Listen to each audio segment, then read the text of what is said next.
In this video, I'm going to show you how to do a button loop. This is an alternative to doing a buttonhole. So instead of a hole in your fabric, what you're going to do is a loop usually made out of cording or fabric, very thin piece of fabric that extends out and then loops around the button as the button goes through it and secures it. This is a good thing to use for a jacket closure or for a purse closure. If you're using a pattern, such as I'm doing this jacket, your pattern should come with a loop guide. What this is, you're not cutting any fabric out using this pattern, but it'll have dots which you will line up with your piece in order to know where they want you to place your loops. If you're doing your own project, like you're creating a purse or a wallet or something like that, you can basically put a dot in the center of where you want the loop to be. Your cording is going to be on either side of the loop, so this is what's going to keep you centered. So I'm going to go ahead and line this up and pin it, just so I can make sure that everything comes out straight. After I pin it, I'm going to use my chalk to mark where each one of these dots are. So that should keep it pretty secure right there. Okay, so I have my first dot right here. I'm just going to lift up my pattern piece until I folded the circle in half. And I'm going to take my chalk and I'm going to mark into my fabric. Then I'm going to go up to my second dot, which is right here. Fold it up until I see it through the tissue paper. And I'm going to mark the second one and continue on with my last two. I'm only doing 4 loops for this jacket, which is nice. The directions that came with my pattern told me to cut 1 length of cording, 1/8 inch width, which is this cording right here, 10 inches. I've already cut the 10 inches. Then I fold this in half and cut it in half. Then I fold that in half and again cut it in half. So there I have 4 equal loops. The length of each fourth is 2.5 inches. So when I fold that in half and create the loop, one side is going to be 1 1/4. Half of that is 5/8, which is the exact size of my button. So for my 4 pieces, each piece is going to be 4 times the diameter of my button. Then I just multiply that by 4, which is 10 inches. So I'm going to go ahead and take these 10 inches. I'm going to cut it in half.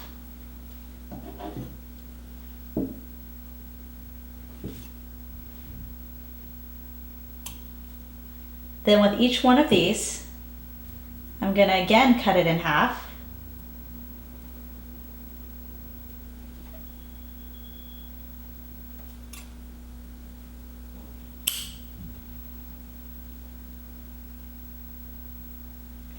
And then I have my 4 loops, which is going to go on my 4 dots I've marked on my fabric. So just to make sure before you start sewing anything, you're going to fold your loop in half to create the loop and just put your finger about where the seam allowance is going to be, and then take your button and make sure that actually fits inside there, which mine does, just so you can make sure that it fits and it's not too big. I've already put 1 loop on my jacket here, and here's my dot. So each side of the loop is going on one side of this dot here. I didn't put it all the way down to the end. I left it off maybe about 1/8 of an inch, but you probably want to consult your directions with your pattern to see how far or close they want you to put it. The real test is I'm going to measure this for my seam allowance, which is 5/8 of an inch, and make sure that my button can still go through the loop okay, which is fine. So now I'm going to go ahead and attempt to put this other one on. And sometimes these little pieces of cording are really hard to get the pin through, so you want to be careful when you stick it through that you don't accidentally stick to yourself, because that's not fun. I've done it plenty of times. Okay, I've gone through one. Now the fun part, trying to get it through the other one. All right. So again, I'm just going to do a real quick test. Make sure this button can get through here. And it can.